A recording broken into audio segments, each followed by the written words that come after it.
Drugs గంజాయిపై పోరుకు anti drugs soldiers. రాష్ట్ర వ్యాప్తంగా 2 లక్షల మందికి బాధితులు, ప్రజలకు అవగాహన కల్పించేలా ఈ శిక్షణ ఇవ్వనున్న ఈగల్ టీం యాంటీ డ్రగ్స్ సోల్జర్లుగా ఎన్ఎస్ఎస్ ఎన్సిసి క్యాడెట్లు. ఇగో ఇంకా రేవంత్ అన్న చేసినటువంటి అతి మంచి పని ఏంది అంటే ఈగల్ టీం. దీన్ని ఎవరైనా ఒప్పుకోవాల్సిందే. ఎందుకంటే ఈగల్ టీం తర్వాత ఇట్లా అని ఒక డ్రోన్ వస్తుంది, వాడు ఏడున్నాడో చూస్తుంది. చూసినాక వాడు ఏం చేస్తాడు, ఉరుకుతాడు. ఉరికినాక వాడు ఏ గల్లీలోకి పోయినా ఈ డ్రోన్ పోతుంది. ఆయన వెనకనే పోతుంది డ్రోన్. వాడు ఏడ తాగుకున్నాడుగా డ్రోన్ అని ఇంకా పోతుంది. వాడు ఏం చేయాలి, వాడు ఒక్కడు దొరికితే ఇప్పుడు అందరే మాట పడదు. అది దాంట్లో షట్పట్గాలు ఉంటారు కొంతమంది. షట్పట్గానే ఎమ్మడే పోతుంది డ్రోన్.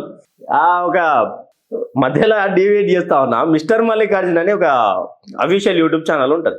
ఆ మల్లన్న దాంట్లో గాయన అట్లే ఇక పూరలు ఏదో షార్ట్ ఫిలిం కోసం డ్రోన్ ఎగిరేస్తే ఆయన శల్క పని చేసుకుంటుంటాడు. ఆయన ఇట్లా పెండనో గిండనో కలుపుతుంటే దాంట్లోకి వెళ్ళి డ్రోన్ పక్కన పోతుంది. ఆయన ఎక్కడ ఉరికితే అక్కడ ఉరుకుతుంటుంది. అది ఆయనకు అర్థం కాదు, వీళ్ళ కూడా అర్థం కాదు. మంచి శివుని పాటలు పెట్టుకొని ఒక బాగా ఎంజాయ్ చేస్తున్నటువంటి ఈగల్ టీం జబక్ అని వస్తుంది. ఇప్పుడు మన టెక్నాలజీ వాడుతూ ఉన్నారు, టెక్నాలజీ వాడుతూ ఉన్నారు. ఈగల్ టీం తెచ్చినందుకు తెలంగాణ ప్రభుత్వానికి చాలా చాలా రుణపడి ఉన్నా. ఎందుకంటే ఆ ఈగల్ టీం వల్ల చాలా వరకు అయితే ఈడ ఈగల్ టీం డ్రగ్స్ గంజాయి పోరుకు యాంటీ డ్రగ్స్ సోల్జర్స్ అంట. రాష్ట్ర వ్యాప్తంగా 2 లక్షల మందికి బాధితులు, ప్రజలకు అవగాహన కల్పించేలా శిక్షణ ఇవ్వనున్న ఈగల్ టీము ప్రజలకు అవగాహన కల్పించేలా యాంటీ డ్రగ్స్ సోల్జర్లుగా ఎన్ఎస్ఎస్ ఎన్సిసి క్యాడెట్లు ఎవరైతే ఉంటారో వాళ్ళకు శిక్షణ ఇచ్చి వాళ్ళను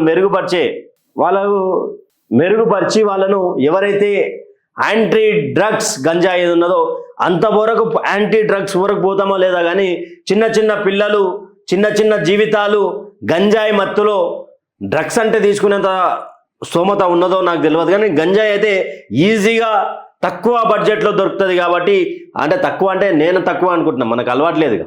ఆ బడ్జెట్లో చిన్న పిల్లలు అలవాటై అమ్మాయిలకు అలవాటు చేసి ఈ రేపులు కానీ ఈ మర్డర్లు కానీ ఆ మత్తులో ఏం చేస్తున్నామో తెలియక తల్లిదండ్రులు వద్దు అంటే తల్లిదండ్రులను చంపుడు.